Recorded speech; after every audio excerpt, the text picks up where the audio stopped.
तमाम भोजपुरी के सितारे जो है वो आजमगढ़ में उतरे दिखाई पड़े। बावजूद इसके दिनेश लाल यादव निरहुआ और भारतीय जनता पार्टी की हार हुई वहाँ से और धर्मेंद्र यादव वहाँ से जीते हैं। कैसे देखते हैं, कहाँ कमी रह गई? कमी यही कमी थी हमारी कि हमने कहा ना कि जनता को हम पूरी तरह संतुष्ट नहीं कर पाए। ये जो डायलॉग है ना, ये संतोष श्रीवास्तव नहीं बोलना है, ये हमारा फिल्म का कैरेक्टर है जो क्लास 5 में 5 बार फेल है।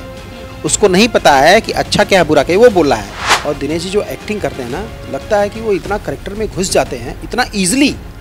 कभी कभी मैं भी कंफ्यूज रहता हूँ कि अरे यार ये डायलॉग बोल रहे हैं कि सचमुच क्या कर रहे हैं। लखनऊ में लखनऊ की शाम मुझे बहुत अच्छी लगती है। ना ना ना, ये जाति समुदाय नहीं है, बटेंगे तो कटेंगे।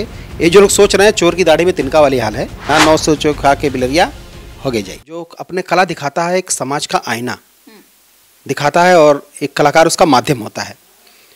और राजनीति जो है ये पूरे समाज की सबसे बड़ी धुरी मानी जाती है। तो जब कलाकार राजनीति में आएगा तो वो रियल हीरो से निकल करके रियल हीरो बनेगा, क्योंकि वो चीज़ों को समझेगा, फीलिंग को समझेगा। तो इसलिए मैं चाहता हूँ कि एक जो कलाकार है वो राजनीति में उसको जरूर सक्रिय रहनी चाहिए, क्योंकि सारी सुख सुविधाएं जितनी जनता को मिलनी चाहिए एक कलाकार उनकी फीलिंग को समझ सकता है, वो अच्छी तरह से बात कर सकता है। रियल लाइफ और रियल लाइफ में कितना फ़र्क है? बहुत फ़र्क है रियल लाइफ में, क्योंकि रियल लाइफ में हम एक कल्पना मान लेते हैं कि हमने मान लिया, suppose that I am CM, I am PM, but real life में आप मान के नहीं, जनता आपको चुनती है कि आप जनता के बीच में जाते हैं तो जनता आपसे बहुत बड़ा, मतलब ये समझिए इलेक्शन जो 5 सालों का टाइम होता है, हर 5 साल बाद एग्ज़ाम देना होता है। तो 5 साल में जो प्रिपेयर आप करेंगे तो लगभग 20 सालों का आपका वो रहना चाहिए, एक्सपीरियंस रहना चाहिए कि आपने क्या क्या। बहुत छोटी छोटी चीज़ों से लोग नाराज हो जाते हैं जनता, कि हम अगर बगल के घर में गए और उनके घर नहीं गए तो नाराज हो जाते हैं कि मेरे घर नहीं आए, टाइम ही नहीं, कहाँ से जाएं। लेकिन तो बहुत टफ है ये रियल लाइफ। काफ़ी लंबा स्ट्रगल रहा है आपका, चाहे फिल्म इंडस्ट्री को ले लीजिए, चाहे पॉलिटिक्स में आप जब प्रचार किए। काफ़ी अच्छा एक्सपीरियंस है आपका दिनेश लाल यादव निरहुआ जी के साथ और तमाम एक्टर्स के साथ आप देखे गए। क्या कुछ एक्सपीरियंस शेयर करेंगे आप, क्योंकि अगर आजमगढ़ की खास तौर पर बात कर ली जाए तो प्रचार प्रसार में आप लगातार एक्टिव दिखे हैं। बिल्कुल। क्या कुछ एक्सपीरियंस? देखिए, रही बात प्रचार प्रसार करने की, तो जहाँ तक मेरी वो है, मैं अखिलेश यादव का भी प्रचार प्रसार किया हूँ। और बहुत पहले से 19 साल से मैं अखिलेश यादव की जो सरकार रही है, समाजवादी पार्टी की सरकार रही, उसमें मैंने खूब प्रचार प्रसार किया अपने नुक्कड़ नाटकों के माध्यम से। और हमने जब आजमगढ़ में जब सिनेमा को देखा कि आजमगढ़ में सिनेमा को कैसे समृद्ध बनाना है, आजमगढ़ के कलाकारों को कैसे काम दिलाना है, तब मैंने शुरू किया नुक्कड़ नाटक, जो सरकार की योजनाओं का प्रचार प्रसार हमने शुरू किया। किसी भी सरकार रही हो, हम लोगों ने सरकार की योजनाओं का नुक्कड़ नाटकों के माध्यम से खूब प्रचार प्रसार किया। इससे क्या हुआ कि एक जनता में एक अच्छी छवि बनी। जनता के लोग अगर कोई नहीं सुनता था तो हमें पकड़ते थे कि भैया मेरा काम है, करा दीजिए। कोई अधिकारी नहीं सुन रहे हैं, कोई नेताजी नहीं सुन रहे हैं, तो आप करा दीजिए। तो हम लोग उसको बहुत निडर होकर के, निर्भीकता के साथ जा करके अधिकारी के सामने बैठ करके काम को कराते थे कि हम सर नुक्कड़ नाटक करते हैं, हमारी ये समस्याएं हैं। जैसे गांव में गए, किसी का राशन कार्ड नहीं बना, किसी का वृद्धा पेंशन नहीं बना, विधवा पेंशन नहीं बना, तो उसको हम लोग जा करके उसको सारी समस्याओं को हल कराते थे और उसका हम लोग कार्ड बनवाते थे। और आज भी ये काम आप करते हैं? बिल्कुल, आज भी काम करता हूँ। तो संजोग से दिनेश लाल यादव और निरहुआ जी का भी हमने प्रचार प्रसार किया। इवन बहुत ज़्यादा प्रचार किया हमने, मतलब बहुत ज़्यादा इन्वॉल्व होकर के, कि मैं समझ गया कि दिनेश लाल यादव ने नहीं, चुनाव मैं लड़ रहा हूँ और मैं अपने आप को MP मान करके मैंने इस तरह से प्रचार किया। अच्छा, अपॉर्चुनिटी मिलती है तो संतोष श्रीवास्तव चुनाव लड़ना चाहेंगे, राजनीति में एंट्री करना चाहेंगे? बिल्कुल, अगर टिकट मिलेगा तो मैं लड़ूंगा। मैं तो प्रयास भी किया था आजमगढ़ नगर पालिका से, भाजपा से, लेकिन शीर्ष नेतृत्व ने कहा कि बेटा अभी संघर्ष करो।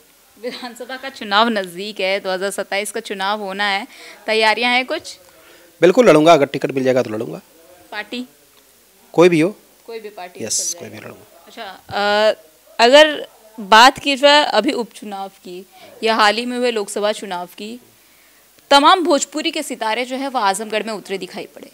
बावजूद इसके दिनेश लाल यादव निरहुआ और भारतीय जनता पार्टी की हार हुई वहाँ से और धर्मेंद्र यादव वहाँ से जीते हैं।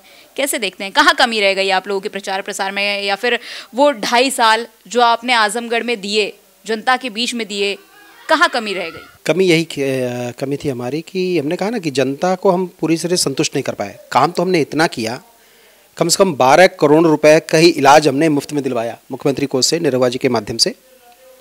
प्लस इतने मतलब साइकिल बंटवाया, विकलांगों के लिए हमने काम किया, रोडें बनाई, दिनेश जी ने काम किया। लेकिन जनता तक कहीं ना कहीं कुछ कमी रह गई कि जनता ने कहा कि नहीं, मुझे ये नहीं चाहिए। हम लोग सोचे कि काम इतना किया हम लोगों ने, फिर भी हम लोग नहीं जीत पाए, क्या बात है। तो पता चला कि बीच में जो संविधान का जो मैटर आया ना, वो संविधान लेकर पूरी तरह से बैठ गया और उसका असर। आप संतुष्ट थे उस बयान से कि संविधान बदल दिया जाएगा? विपक्ष लगातार आप लोगों पर हमलावर था कि संविधान बदलने की बात है, अगर भारतीय जनता पार्टी 400 से ज़्यादा सीटें लाती है तो संविधान को बदल देगी। बिल्कुल नहीं, ये तो झूठ था और विपक्ष कामयाब रहा इस झूठ पे, संविधान के बरगला गया लोगों को। लेकिन सवाल ये उठता है कि आजमगढ़ में हम लोग हार गए और क्यों हारे, ये आज भी समझ में नहीं आया। क्योंकि हम वहाँ तो सेलिब्रिटी थे ना, हमने काम भी इतना किया जितना और MP MLA ने नहीं किया था वहाँ पे काम, इसलिए काम तो बहुत हुआ था। लेकिन फिर क्यों जनता नहीं चुनी, आज भी समझ में नहीं आया। तमाम बड़े सितारों के साथ आपने काम किया है, छोटे से लेकर बड़े तक, चाहे आज की ट्रेंडिंग हो या फिर पहले के पावर स्टार हो, सबके साथ आपने काम किया है। जुबली स्टार, मनोज सिंह और मनोज तिवारी, रवि किशन और तमाम लोगों के साथ। एक्सपीरियंस सबसे अच्छा किसके साथ रहा है? मनोज तिवारी तो हमारे लोगों के बड़े भाई हैं, उनके साथ तो रहा। खैर दिनेश जी के साथ काफ़ी हमारी वो रही, बॉन्डिंग रही, हम लोग काफ़ी काम भी किए और बहुत अच्छा रहा सबके साथ। फिल्म में कौन सी आपको सबसे ज़्यादा आपकी अच्छी लगी, लगा कि नहीं इस एक्ट्रेस के साथ मुझे मिलेगा तो मैं हमेशा इनके साथ काम करता रहूँगा या हमेशा इनके लिए जो है मैं समर्पित रहूँगा? दिनेश जी के साथ, जाहिर सी बात है। ऐसा क्यों? रवि किशन और मनोज तिवारी तो बहुत ही फेमस रहे और पुराने रहे, फिर उन दोनों लोगों के साथ ना रह करके दिनेश जी के साथ इतना जुड़ाव क्यों? एक्चुअली दिनेश जी और मनोज तिवारी जी और रवि किशन जी अब फिल्म नहीं कर रहे हैं और दिनेश जी फिल्म को कर रहे हैं। और दिनेश जी जो एक्टिंग करते हैं ना, लगता है कि वो इतना करेक्टर में घुस जाते हैं इतना ईजिली, कभी कभी मैं भी कंफ्यूज होता हूँ कि अरे यार ये डायलॉग बोल रहे हैं कि सचमुच क्या कर रहे हैं। खुद मतलब इतना एक्सपीरियंस होने के बाद भी मुझे लगता है कि दिनेश जी इतना इजीली, तो मुझे अच्छा लगता है उनके साथ काम करने के लिए। उनके साथ सांसद अच्छे हैं दिनेश लाल यादव या फिर एक अभिनेता अच्छे हैं? अभिनेता ज्यादा अच्छे हैं जी। ऐसा क्यों? मतलब नेता अच्छे नहीं, अभिनेता अच्छे हैं? एक्चुअली ट्रांसफॉर्मेशन होता है ना जो, तो बता ना, ये लाइफ जो है रियल लाइफ बहुत कठिन होती है। सांसद बहुत अच्छे हैं लेकिन उन्हें राजनीति तो आती है लेकिन नेता नहीं है, वो अभिनेता हैं। अभिनेता जो होता है वो सबकी सुनता है और सबको वो करता है। और जहाँ तक ये सांसद जी अपने थे दिनेश जी, एक कट टू कट होते थे। अगर कोई गलत होता था तो तुरंत वो रोक देते थे कि नहीं गलत, कोई काम नहीं, गलत नहीं होगा। और नेता जो रहता है वो सोचता कि अल्लाह यार अपना ही फायदा ना, आओ धीरे धीरे, उसको पेंडिंग में रखता है कि जब चुनाव हो जाता है तब उसको कहता है हाँ भाई तुम गलत हो, ये गलत हो। लेकिन दिनेश जी मुँह पे ही कट टू कट बोल देते थे कि नहीं ये गलत है, ये काम नहीं हो सकता हमारे यहाँ से, कुछ नहीं हमारे यहाँ से। मनोज तिवारी नेता अच्छे हैं, अभिनेता अच्छे थे या गायक अच्छे थे? मनोज तिवारी तो संत हैं, प्रभु हैं वो। मनोज तिवारी तो जो काम करते हैं सब अच्छे करते हैं, सबको संतुष्ट किए रहते हैं। एक्ट्रेस कौन सी अच्छी लगती है? क्योंकि आम्रपाली जी के साथ भी, आम्रपाली क्योंकि दिनेश लाल यादव के साथ ज़्यादा देखने को मिलती हैं और आपने उनके साथ काम भी किया है, अब चुनाव प्रचार प्रसार भी आप साथ देखे गए, एक्सपीरियंस कैसा रहा? एक्ट्रेस मुझे सभी अच्छी लगती हैं, किसी एक कारण नहीं लूँगा क्योंकि फिर सब में लड़ाई हो जाएगी, बड़ी दिक्कत हो जाएगी। अच्छा, भोजपुरी तो अक्सर विवादों, भोजपुरी इंडस्ट्री अक्सर विवादों में देखने को मिलती है और खासकर अगर बात कर ली जाए खेसारी लाल यादव और पवन सिंह का, तो वो विवाद जो है वो सोशल मीडिया तक आ जाता है। इससे पहले भी देखने को मिला, हाल ही में भी देखने को मिला, और अब काजल राघवानी जिस तरीके से बैक टू बैक इंटरव्यूज़ दे रही हैं, अपने रिश्ते को लेकर 5 साल के बाद खुलासा कर रही हैं और कह रही हैं कि इंडस्ट्री में कॉम्प्रोमाइज़ करना पड़ता है, कास्टिंग काउच जैसी चीज़ें देखने को मिलती हैं। पुराने एक्टर हैं आप और सबके साथ काम कर चुके हैं, क्या कुछ एक्सपीरियंस, क्या कहेंगे इस पर? मैंने तो नहीं देखा कि ऐसा कुछ हुआ होगा या हुआ है, लेकिन अगर कह रही हैं तो मुझे इस बारे में कुछ बोलना नहीं है। हो सकता है उनका पर्सनल एक्सपीरियंस रहा हो। काम में वो कैसी हैं? आपने उनके साथ भी काम किया है। बहुत अच्छी हैं काम में, एक नंबर है। पावर स्टार पवन सिंह कैसे हैं? शानदार। एज एन एक्टर या फिर एज एन गायक? दोनों। नेता बंदे तो कैसे रखते हैं? जबरदस्त। ज़मीन से जुड़े हुए आप हैं और पर्सनल लाइफ को लेकर सवाल करूंगी मैं आपसे, खाने में क्या पसंद करते हैं? मैं भिंडी की सब्जी। घूमने की जगह फेवरेट? मथुरा जाना चाहता हूँ। योगी जी के फॉर्मूले को फॉलो करते हैं? पूरा 100%। भाजपा अगर अपॉर्चुनिटी देती है तो चुनाव लड़ेंगे? 200%। समाजवादी पार्टी? 100%। 100%। विजय लाल यादव को क्या समझते हैं? बहुत अच्छे गायक हैं वो और विजय लाल भैया, और उन्होंने जो बिरहा में, जो बिरहा एक तरह से विलुप्त हो चुकी विधा थी, उन्होंने फिर से उसको लॉन्च किया, तो सल्यूट है विजय लाल यादव जी को। एज अ नेता कैसे हैं वो? क्योंकि चुनाव में अगर लोकसभा चुनाव की बात कर ली जाए तो पार्टी से टिकट मांग रहे थे, किसी कारणवश पार्टी ने, समाजवादी पार्टी ने टिकट नहीं दिया, लेकिन एज अ नेता कैसे हैं वो? मैंने उनको उतना ज़्यादा वो नहीं किया हूँ, इसलिए नहीं बता सकता, बट वो सिंगर कमाल के हैं। आजकल की जो युवा पीढ़ी है जो फिल्म इंडस्ट्री में एंट्री करना चाहती है, शॉर्टकट का रास्ता बहुत ज़्यादा अपनाते हैं लोग, चाहे वो मेल हो फीमेल हो, क्या संदेश देंगे? शॉर्टकट कहीं भी लागू नहीं होता। कोई भी काम शॉर्टकट आप ज़्यादा दिन तक नहीं कर सकते। आपको अगर काम करना है, आपको एक्टिंग करना है तो एक्टिंग को सीखिए, गाना गाना है तो गाने को सीखिए। आजमगढ़ आपके लिए क्या है? भगवान। मुंबई? महादेवी, मुंबा देवी। लखनऊ में आप हैं, नवाबों के शहर में, क्या पसंद आया? लखनऊ में लखनऊ की शाम मुझे बहुत अच्छी लगती है, और कहीं चाय पीने को मिल जाए मज़ा आ जाएगा। चाय पीने को मिल जाए तो मज़ा आ जाए, मतलब चाय के दीवाने हैं। अक्सर देखने को मिलता है कि जो एक्टर्स होते हैं या एक्ट्रेस होती हैं, खासकर अगर बॉलीवुड की मैं बात करूँ या साउथ की बात करूँ, तो बहुत कम पब्लिक के बीच में दिखाई पड़ते हैं इंटरैक्ट होते हुए। लेकिन भोजपुरी के लगभग ऐसे एक्टर एक्ट्रेसेस हैं, अगर उनके फैंस उनके सामने आ जाते हैं तो वो तुरंत ही जो है कि नहीं भैया हमके मिले के बाद हम मिलब, हम फोटो खिंचवाई, ये चीज़ देखने को मिलती है। लेकिन कुछ एक्टर एक्ट्रेसेस आज भी हैं जो कहीं ना कहीं बॉलीवुड को फॉलो करते हैं या बॉलीवुड की तरह रहते हैं, क्या संदेश देंगे उन्हें? मुझे नहीं लगता कि इस तरह से होता है, क्योंकि हम तो जेके देखिला जोन जोन एक्टर से काम के लिए और ना भी काम के लिए, वो कूल एक्टर इतना प्रभावित हो अपने फैन से, खट से गले लगा लेना, अपने बन में बैठा लेना, अपने साथे रहना, अपने साथे फोटो खिंचा लेना, एकदम घुल मिलना है कि फ़ैन के भी ना पता चलेला कि कोनो स्टार से मिला था। वो फ़ैन आश्चर्य होता है कि अरे मैं जिनके साथ फिल्मों में देखा था आज मेरे साथ फ़ोटो खिंचा रहा है, मेरे कंधे पे हाथ रख रहा है। तो अभी तक तो मैंने यही देखा है मेरे साथ जो टकराए हैं, चाहे खेसारी लाल यादव हों, चाहे पवन सिंह हो, चाहे मनोज तिवारी रहे हों, रवि भैया रहे हों, दिनेश लाल यादव नहीं रहे हो, एक लंबी फेहरिस्त है। अभी समर भोजपुरी अब लंदन में शूट हो रहा है, कैसे देखते हैं? क्योंकि एक अलग एक ऑरा बना रहा है भोजपुरी, लेकिन कहीं ना कहीं अश्लीलता की वजह से पीछे हुए जाते हुए भी देखा जा रहा है। अश्लीलता है भोजपुरी में? बिल्कुल नहीं अश्लीलता है। अगर यूट्यूब पे जिस दिन सेंसर हो जाएगा उस दिन वो भी ख़त्म हो जाएगा। अभी जितनी फिल्में बन रही हैं सारी पारिवारिक बन रही हैं। अभी बिफोर यू की आप चैनल की फिल्में देख लीजिए, बिफोर यू भोजपुरी, इतनी शानदार पारिवारिक फिल्में हैं कि आपको नाभि तक नहीं दिखती है। तब की फिल्में उठाकर देख लीजिए।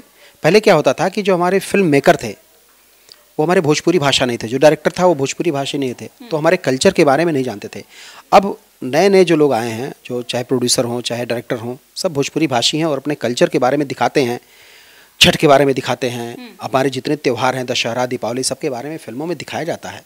आप बिफोर भोजपुरी देखिए, बहुत शानदार चल रहा है। चलिए, पूर्वांचल के हैं आप, छठ की बात आपने की, आपके लिए छठ क्या है? छठ की महत्वता क्या है? महापर्व है। आज मैंने अभी पिछले दिनों छठ गया और मैं भी अर्घ दिया था, क्योंकि हमारे घर में जूतिया का व्रत रहा जाता है, छठ का नहीं रहा जाता। लेकिन इस बार मुझे लगा कि मुझे भी छठ रहना चाहिए। मैं अर्घ दे रहा था तो मेरे आंखों से आंसू आ रहे थे और मुझे भी लगा था नहीं यार अगली बार मैं भी करूँगा। हमारे ही सेट के हीरो हैं देव सिंह, वो छठ व्रत थे, तो मैंने उनसे पूछा था कि यार कैसे होगा, ज़रा मुझे बताओ, मैं भी रहूँगा। हाँ, वो गांव आए थे, उन फैमिली के साथ आए हुए थे। जी जी जी जी जी। तो छठ महापर्व है, इसके साथ हाल ही में प्राण प्रतिष्ठान हुआ अयोध्या का। तमाम सारे जो विपक्ष के लोग थे उन्होंने सवाल खड़े किए, लेकिन रामलला अपने घर स्थापित हो गए हैं। दीपावली मनाई गई और अब देव दीपावली भी मनाई गई। एक बार फिर उत्तर प्रदेश का नाम Guinness world book of record में दर्ज किया गया है और योगी आदित्यनाथ वहाँ पर मौजूद रहे। लेकिन आपको क्या लगता है कि जिस तरीके से, क्योंकि राजनीति से आपका जुड़ाव है, आपको क्या लगता है कि जिस तरीके से विपक्ष लगातार जो है भारतीय जनता पार्टी के ऊपर हमलावर है और लगातार कहता है कि राम मंदिर को लेकर चुनाव लड़े आप लोग, और उस समय आप भी क्योंकि चुनावी मैदान में थे, जनता को फेस कर रहे थे, क्या एक्सपीरियंस और क्या कहेंगे कि वाकई राम मंदिर के मुद्दे को लेकर आप लोग 24 का जो लोकसभा का चुनाव था उसमें उतरे थे? ये मुद्दा नहीं था। राम हमारे तो समझ लीजिए प्राण हैं, भगवान हैं, हमारी आस्था के प्रतीक हैं, और हमने राम को जिस हालत में देखा था कि वो टेंट में थे, ये थे, तो हमारा ये फ़र्ज़ बनता है, हर हिंदू का फ़र्ज़ होगा कि हम अपने प्रभु के बारे में, अपने प्रभु के लिए कुछ करें। तो समझ लीजिए सेवा थी, बीजेपी की ये सेवा थी। राम मंदिर ये उनका कोई मुद्दा नहीं था। भाई वो नहीं बनाएंगे तो और कौन बनाएगा राम मंदिर? भाई राम तो सबके है ना, क्यों नहीं और कोई पार्टी जो है राम मंदिर का निर्माण की? सबके कर देते, सबको मौका मिला था। कांग्रेस को मौका मिला था, समाजवादी पार्टी को मौका मिला था, बहुजन समाज पार्टी को मौका मिला था, लेकिन भाजपा ही क्यों राम मंदिर को लेकर चली? तो ये अंदर की बात है कि हमारी विचारधारा क्या है। हम उनकी विचारधारा थी, ठीक है प्रभु हमारे राम है, प्रभु श्री राम है, उनका मंदिर बनना चाहिए तो बनना चाहिए, सरकार कोई भी हो। अब बीजेपी ने बनाया तो भाई फायदा भी तो बीजेपी लेगी ना। अच्छा, बांग्लादेश का जिक्र करते हुए उत्तर प्रदेश के मुख्यमंत्री योगी आदित्यनाथ ने एक नारा दिया है जो इस समय चुनाव में चर्चा का विषय बना है, उपचुनाव में। चाहे महाराष्ट्र का चुनाव हो, झारखंड का चुनाव हो या उत्तर प्रदेश के 9 सीटों का उपचुनाव, बटोगे तो कटोगे। इस नारे पर जो है विपक्ष लगातार हमलावर है और आज रवि किशन का जो है वो सीसामऊ में आपके प्रत्याशी जो भाजपा के हैं उनके समर्थन में प्रचार प्रसार भी है। हाल ही में उत्तर प्रदेश के मुख्यमंत्री गए हुए थे वहाँ पर, उन्होंने उस समय भी यही बयान दिया। क्या लग रहा है कि एक जाति समुदाय के लोगों को टारगेट करने की कोशिश की जा रही है? ना ना ना, ये जाति समुदाय नहीं है, बटेंगे तो कटेंगे। ये जो लोग सोच रहे हैं चोर की दाढ़ी में तिनका वाली हाल है, तो वो लोग वही सोच रहे हैं कि जो कटे हुए हैं उनको कह रहे हैं। बटेंगे तो कटेंगे मतलब एकजुट रहिए। एकजुट नहीं रहेंगे, बिखरे रहेंगे तो कुछ नहीं होगा। अगर समूह में एकजुट रहेंगे तो इसलिए नारा दिया है कि बटेंगे तो कटेंगे। आपकी फिल्म के सेट पर हैं, ये जो फिल्म है इसका क्या नाम है और क्या कुछ संदेश जाने वाला है जनता को, कुछ बताना चाहेंगे दर्शकों को? फिल्म दशहरा है, जो इसके हीरो हैं देव सिंह और हीरोइन जो बहुत ही ग्रेसफुल अभिनेत्री हैं और बहुत ही अच्छा जा रहे हैं इस समय। उनका बहुत ही अच्छा है, बहुत अच्छी एक्ट्रेस हैं ऋचा दीक्षित, जो कि कभी दिनेश जी के साथ, कभी खेसारी जी के साथ, कभी ऐसे बहुत सारे बड़े बड़े हीरो के साथ फिल्में कर रही हैं। क्योंकि और ऋचा का भी मैंने एक सीन देखा, ऋचा दीक्षित का, वो बाइक चलाना उनको नहीं आता, लेकिन जिस हिसाब से वो बाइक पे बैठी हुई थी और पीछे आदमी धक्का दे के उसके बाद पीछे छोड़ दिया था, वो धक्का दे करके, और सेट पे जिस तरह से बाइक को होल्ड किया था उन्होंने ऐसे ऐसे करके, और बाइक बंधी थी और होल्ड था और फिर उनको निकलना था। तो जिस प्रकार से ऋचा निकली ना, तो मुझे लगा कि यार अभिनेत्री इसलिए सक्सेस हो रही है, बहुत आगे जा रही है, क्योंकि सीखती है।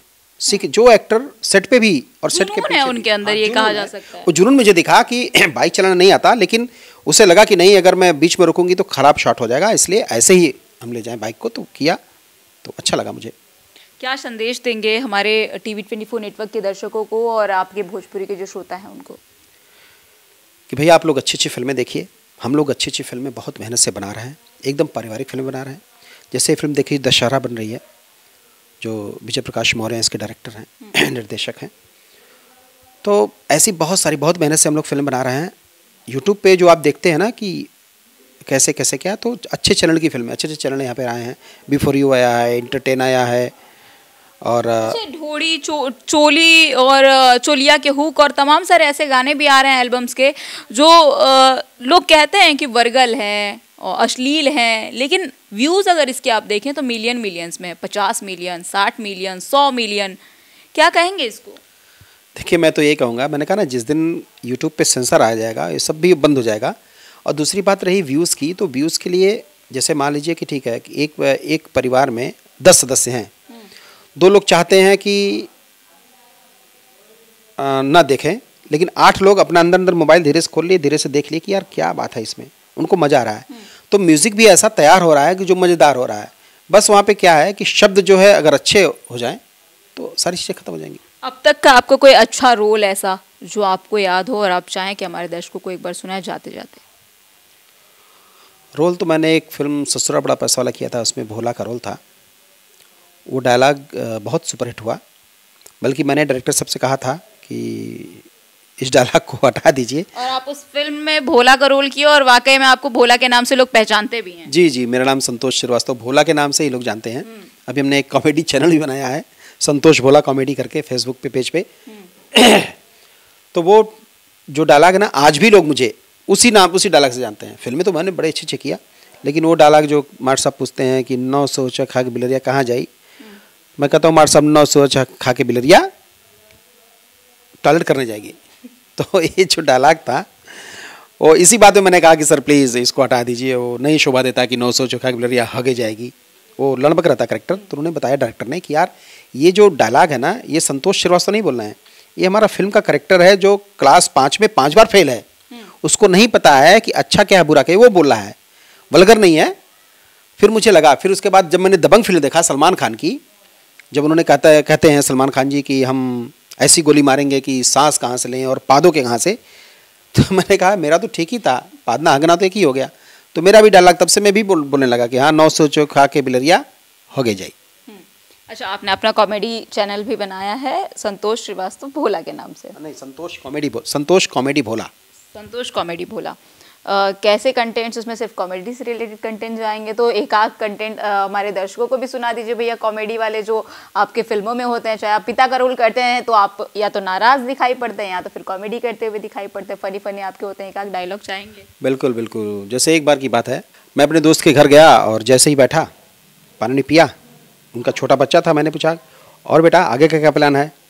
बच्चे ने कहा कुछ नहीं अंकल, देते ही आप दाओगे मैं बिस्कुट मैं खा लूँगा। तो ये है प्लान कि हम लोग जाते हैं तो बच्चे सोचते हैं, हम लोग भी बचपन में थे ना, सोचते मेहमान आया तो बिस्किट पानी मैं ही लेके जाऊँ, और जैसे ही मेहमान गया तो सबसे पहले हमारी वो थी कि बिस्किट खाना है। तो इस पर हमने कुछ बनाया है। फिर पति पत्नी पे हमने बहुत सारे बनाए हैं। अपकमिंग मूवीज़ कौन कौन सी हैं आपकी?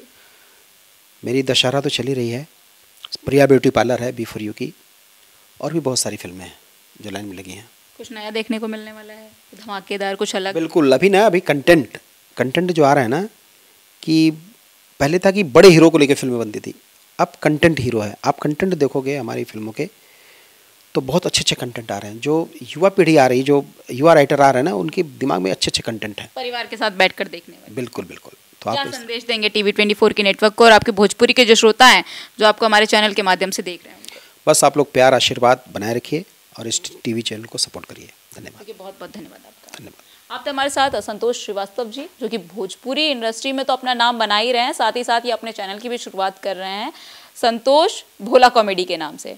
तो देखिए, तमाम अलग अलग चीज़ें तो खैर इनके चैनल पर देखने को मिलेगी कॉमेडी से जुड़ी, लेकिन इन्होंने अपनी फिल्मों के बारे में बताया, साथ ही साथ भोजपुरी इंडस्ट्री से जुड़ी हुई तमाम सारी बातें की। आपको ये खबर कभी कैसी लगी हमें कमेंट सेक्शन में कमेंट करके जरूर बताइएगा। देश और दुनिया की तमाम खबरें देखने के लिए बने रहिए हमारे साथ TV24 नेटवर्क के साथ।